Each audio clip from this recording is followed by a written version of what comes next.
Hey everybody, Arbor Annie and I are here with some fun activities you can do with your kids while everyone's home during the coronavirus quarantine. So we are going to be providing these videos every weekday while schools are closed. Currently they're closed through April 6th, but I'm hearing that the CDC is recommending possibly 8 weeks, so this may extend longer. So we will see how long it is, but we will be giving you daily activity ideas that you can do with your kids. We recognize that our readers cover a wide range of ages, from toddlers and preschoolers all the way up through teenagers like my own daughter. So we're going to be, some activity days will be better for the younger kids, some will be more for your elementary school, some will be more for your teenagers. But we're going to try as much as we can to cover the entire age range just by altering the activity a little bit. And so that'll give us some things that we can do. Especially, I know those older kids are probably going to have some school assignments. My daughter's already gotten a Google Classroom for her algebra class. She's gotten one from her Spanish teacher. Her band teacher has sent practice assignments. So especially the older kids may be more busy with school assignments. So as things unfold over the next few days, we will see how busy they're going to be. But we are going to continue to provide activities you can do with your kids because, at least I know for my daughter, while she's going to have school assignments to do, she's not going to have her regular extracurricular activities that take up a lot of her time. So she is going to have plenty of extra time on her hands. So when I recorded this earlier today, I actually had a segment here about how we were encouraging everyone to stay away from some of the remaining places that were open, like indoor play, movie theaters, some museums, indoor activities like that. Since then, the governor's order has closed all of those remaining locations along with all restaurants for dine-in. Restaurants are still open for curbside and for delivery, and they also can have limited carry out with only allowing 5 people in the store at a time. Now, some restaurants may not even be offering that. They may just be doing curbside or delivery, and some are closed off fully. So we are in full support of this. We are not recommending that you go have play dates or do anything like that, and that's why we were coming up with some virtual activities for you. A little later on, we're going to talk about how to do things virtually with your friends, maybe how to play a game virtually. So those will be coming up in the next couple weeks. At this point, I am anticipating we're probably going to go longer than the original 3 weeks, but we'll see. Hopefully things die down and we can start back to normal sooner, but I have a feeling it may be a little bit longer. So in the meantime, here's what we're working on and today's activity idea. So over the break, we're also going to be providing some new information that is going to be relevant and help you as a family through the coronavirus quarantine time periods. So one of the first things that we're going to be working on is food resources during quarantine, especially for students who have been getting free lunch at school. Talk about where you can pick up the free lunches provided by school, some of the food bank offerings, and also other businesses that have helped to step up to provide some of those free meals. Another topic that we plan to cover is where you can go grocery shopping. Grocery stores specifically that are offering curbside or in-store pickup where they do the bulk of the shopping and you're just grabbing them, or delivery of groceries. So to limit everyone's exposure, particularly if you have someone who's immunocompromised. But really, it's important for everyone to be doing this to really end the spread as fast as we can. The next thing we're going to be covering is which local stores and restaurants are offering curbside pickup and delivery during the coronavirus outbreak. So as you know, we talked about it, restaurants are ending dine-in service as of 3 p.m. So this will be where you can get your restaurant to-go meals. This will be where you can pick up personal products, maybe new clothing, new books, new toys and games. Those are the type of retailers we're seeing offering this. Another piece of content we're going to be working on is some local virtual content. Some local businesses, local museums that are putting information online. And those who are doing daily Facebook Lives, we will be posting those onto our calendar so that you'll be able to find them, since our event calendar is not going to really have anything else to do on it. So at this time, we're also not recommending that you visit the playground.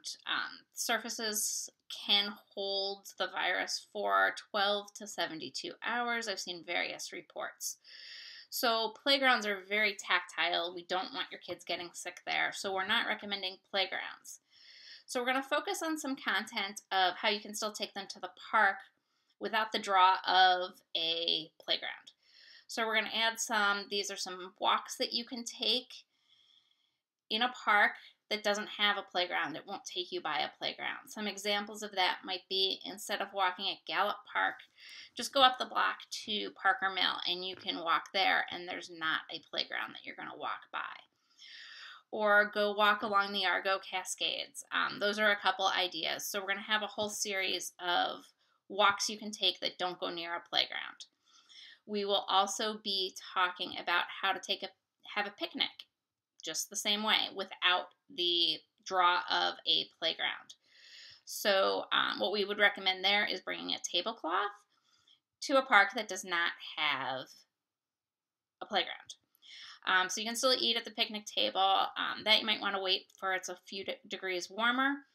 So those are some of the other upcoming content ideas that we have. So we're going to keep trying to make this work and give everybody ideas of things they can do while they stay home. So we're going to start off with today's information, which is going to be about some prep work for St. Patrick's Day. Our first activity is St. Patrick's Day. It's tomorrow. Tomorrow's information is going to cover some fun things to do for St. Patrick's Day with your kids. But one thing we've always done for St. Patrick's Day is we've always had some leprechaun mischief and also a rainbow treat.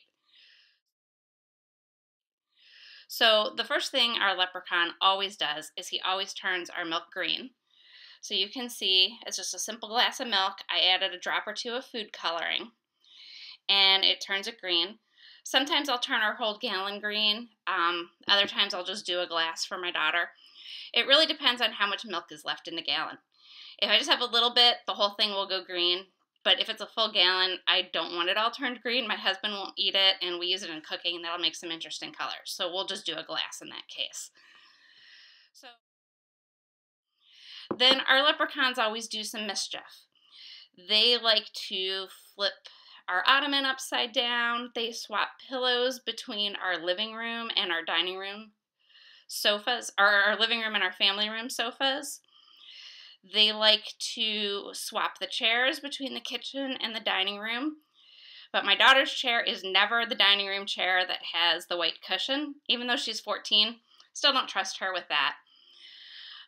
They've hung pictures upside down. Just take a picture up, back, out, flip the backing upside down and hang it. That's the easiest way to flip it upside down. So that's some ideas for leprechaun mischief. You can actually turn your bathroom faucet green if you have the gel food coloring, and please don't go out to the store and buy any this year. But what we'll do is you can take the gel food coloring and paint it on where the water comes out, the bottom part of the faucet, and it'll come out green. I do recommend not using good towels to dry their hands after that. You don't want them stained green. You can use paper towels, or you can use older towels that you don't mind if they get stained. It doesn't take too long. I have turned my daughter's sink black for April Fool's Day. Of course, the year I did that was the year she got up and used it like half an hour after I did it. But another idea for your older kids, and I have done this for April Fool's Day, but would also be great leprechaun magic, is to take their phone, and I'm just going to show you my iPhone. I have my keypad lock. Let me see if I can. There you go. So you can actually change that so that instead of numbers, it is asking for a passcode. And I have turned my daughter's to say April Fool's Day on April Fool's Day. You can easily do that. The final thing that we love to do for St. Patrick's Day is a rainbow hunt. So I give her clues throughout the house.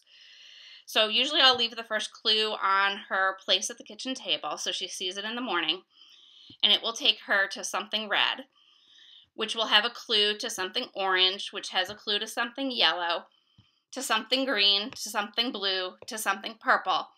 And then the purple item will take you to a pot of gold, which will have a special treat for her. So obviously I can't give you everything, because it's going to depend on what you have in your house. Here are some simple ideas, though, to get you thinking. We have a red sofa, so that's often where our red will start. But food is also a good option. I have strawberries are red. This is a great place to hide it inside of a clue. It's also got yellow if you need a yellow clue, the person in yellow. And we have these in multiple different colors, so I could always use one different color each year. Orange, we have clementines. We have a game where the box is orange, so I could hide it in there. This will probably make a feature in a future games episode. Yellow. Bananas. We always have bananas in our house, at least while we can still get to the store periodically. I also just so happen to have, currently on my desk, a yellow manila envelope. Some other ideas. Yellow can tend to be a harder one depending on your color schemes. We always have pineapple in our refrigerator, so I could always tape it to the bottom of the pineapple container. Yellow is another good one for a Lego bin. Other ideas for oranges, a basketball, a book that happens to be colored orange, the Nerf darts. I had some on my desk, I'm not finding them. Here they are. Nerf guns are, their darts are orange. The guns themselves also usually have some orange on them. There's two different styles. So those are some orange ideas for you. Green, the sofa in our basement is green. Her basket in the laundry room under our bench is green. Food ideas, we have broccoli, avocado, just things I pulled out in my kitchen that we have. Purple can also be another difficult one. She has a scarf when she was younger that was purple. I actually have a little purple light here that I could send her to. Blue. I skipped right over blue. We have a Michigan magnet, and of course it plays the fight song, so that's always a good extra little clue. I'm sure if you're like us, you have plenty of Michigan items around the house. So those are some blue ideas. My daughter's backpack is blue. Her school binder is blue. Blue's really easy in our house. And then at the end, I'm sorry, I'm going to throw this further away from us so it's a little quieter, they're going to find a pot of gold. So here I actually used a legitimate stock pot, and I happen to have yellow Easter grass that I bought one year. And we save it for our St. Patrick's Day gold. You can also use yellow tissue paper or just skip that step and have a small little treat in there. So actually, I have to confess, I don't have a treat for my daughter for tomorrow, so she's probably going to get some candy or something. This is actually for my niece's birthday. But just a small little Lego set to let her build. And the bonus point here is it gives them something to do when they're set up at home. So, you know, if you have a game, if you have a book, if you have a Lego set that you're planning to bring out at some time, this is kind of a fun, active way to give it to them, to give them a little more activity. So just a couple ideas. Tomorrow's video is going to have a lot more content about St. Patrick's Day, some activities to do with your kids. These I'm doing today because they're kind of the things that you need to do in advance, the day before, so that they're waking up to them. So we didn't want to do those in tomorrow's video. So hope this helps, gives you some fun St. Patrick's Day ideas, and we'll be back with more tomorrow.